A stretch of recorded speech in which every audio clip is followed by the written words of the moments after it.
The rain had already soaked through my jacket when I saw her sitting alone on the bus stop bench, head down, suitcase at her feet, mascara smudged like she'd lost a battle with the world. Midnight on a Wednesday wasn't a time for strangers to meet, but something about her paused, like a song that hadn't finished playing. "One night," she said as I approached, voice trembling but firm. "That's all you get." I laughed softly, more from surprise than humor. "Then I'll make it unforgettable." She looked up, eyes wary. I could tell she was expecting the worst, maybe thinking I was like the rest of the world that had already disappointed her. But I wasn't trying to win her heart or take her home. I just didn't want her to sit there alone in the storm. I handed her my extra coffee. "You look like you need this more than I do." She hesitated, then took it. Her hands shook slightly, either from the cold or from holding everything inside too long.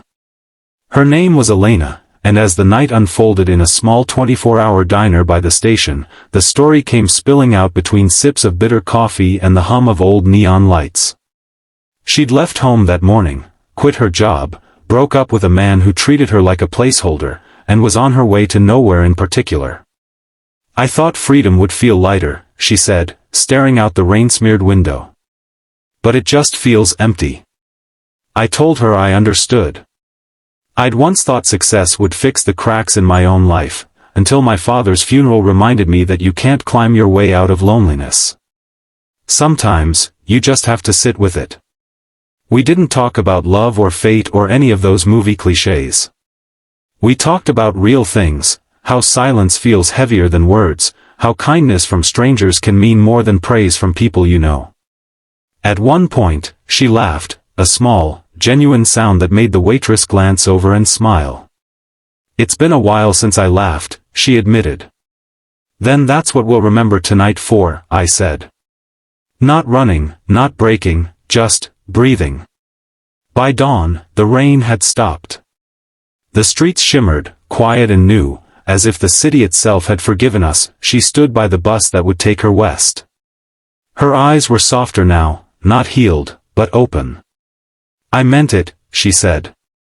"Only one night." "I know." I smiled. "But some nights change everything." She reached into her bag, pulled out a small note, and pressed it into my palm before stepping onto the bus.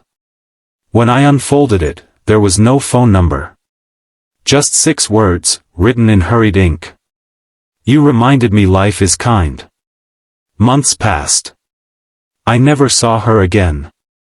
But every time it rains, I think about that night, the sound of laughter over cheap coffee, 2 strangers finding shelter not from the storm outside, but the ones inside themselves. Because sometimes, one night isn't about romance or forever.